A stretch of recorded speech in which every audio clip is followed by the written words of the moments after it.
तर मित्रांनो, आजच्या भागात पारू आता गावी जाणार असते. ती किर्लोस्कर कुटुंबियांना सोडून, आदित्यला सोडून तिच्या गावी जाणार असते. कारण मारुतीनेच तिला सांगितलेलं असतं. मारुतीला पारूमुळे आदित्य आणि अहिल्या यांच्यामध्ये भांडण झालेलं चालत नसतं. तो पारूला खूप रागवलेला असतो, तिच्यावर खूप चिडलेला असतो आणि तिला म्हणत असतो की तुझ्यामुळे माझ्या इज्जतीला धक्का लागता कामा नये. तुझ्यामुळे आज मान खाली घालण्याची वेळ आली माझ्यावरती. त्यामुळे आत्ताच्या आत्ता बॅग पॅक करायचं आणि गावाला निघून जायचं. आणि पारूने सुद्धा त्याचं आता ऐकलेलं असतं. तिने सुद्धा स्वतःची पेटी भरलेली असते. आपल्या बकरीला म्हणजेच वैजूला घेऊन ती बंगल्यावर आलेली असते. अहिल्यादेवीने श्रीकांत यांचे आशीर्वाद घेण्यासाठी. आणि मारुती त्यांना म्हणत असतो की पारू आता गावी जाणार आहे. तिच्यामुळे जे काय घरामध्ये झालं आहे ते त्याला अजिबात पटलेलं नाहीये. अहिल्यादेवी आणि आदित्य एकमेकांशी बोलत नाहीये आणि म्हणूनच त्याने निर्णय घेतलाय की पारूला गावी पाठवायचं. श्रीकांत म्हणतो, अगं पारू, अशी अचानक का निघून जातेस आणि तू असं जाऊ नाही शकत. अहिल्या म्हणते, हे बघा, मी इथे कुणालाही सांगितलेलं नाही की इथून कुठे जायचं आहे ते किंवा आपल्या घरी गावाला जायचं आहे ते, पण म्हणून मी कुणाला थांबवण्याचाही प्रयत्न करणार नाही. आणि पारूला ती नकळतपणे सांगत असते की तुला जायचं आहे तर तू जाऊ शकते. पारू आता सगळ्यांचे आशीर्वाद घेते आणि जायला निघते.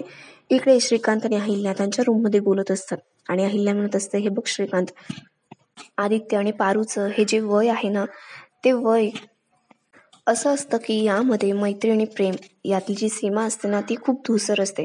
आणि त्यामुळे मला असं वाटतं की पारू ह्या घरची मुलगी होऊ शकते, आदित्यची चांगली मैत्रीण होऊ शकते, पण ती आदित्यची बायको होऊ शकत नाही. गोष्टी मर्यादेपलीकडे जाण्याच्या आधी तिने इथून निघून जावं, असंच मला वाटतं.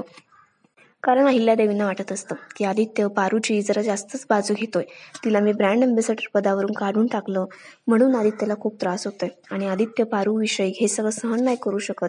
आणि त्याचं पारूचं नातं एका सीमेपलीकडे गेले की काय, असं तिला भीती वाटत असते. आणि म्हणूनच ती हे सगळं बोलत असते. इकडे मात्र आदित्य पारूच्या हक्कासाठी उभा असतो. त्याला माहिती आहे की अनुष्काने खोटं अहिल्याला सांगितलेलं असतं. पारूवरती ब्रँड अँबॅसेडर पद हे लादलं गेलं आहे असं ती म्हणत असते. पण मुळात पारूची याबद्दल काही तक्रारच नसते आणि तिला याबद्दल काहीही म्हणायचं नसतं. तरी सुद्धा अनुष्काने हे सगळं घडवलेलं असतं आणि म्हणून हे सगळं सत्य आदित्यला अहिल्यादेवींसमोर आणायचं असतं. आणि म्हणूनच तो पारूच्या बाजूने उभा असतो किंवा अहिल्यादेवींच्या विरोधात जाण्याचा निर्णय त्याने घेतलेला असतो. तर मग बघूया खरं खोटं सगळं काही अहिल्यादेवींसमोर येतंय का आणि अनुष्काचा खरा चेहरा देखील. हे सगळं इंटरेस्टिंग असणार आहे. तर मग बघूया आदित्य पारूला आता गावी जाण्यापासून वाचवतोय का आणि आदित्य पारूची ताटातूट होण्यापासून सुद्धा वाचते का. अशाच इंटरेस्टिंग अपडेटसाठी आमच्या चॅनलला नक्की सबस्क्राईब करा. धन्यवाद.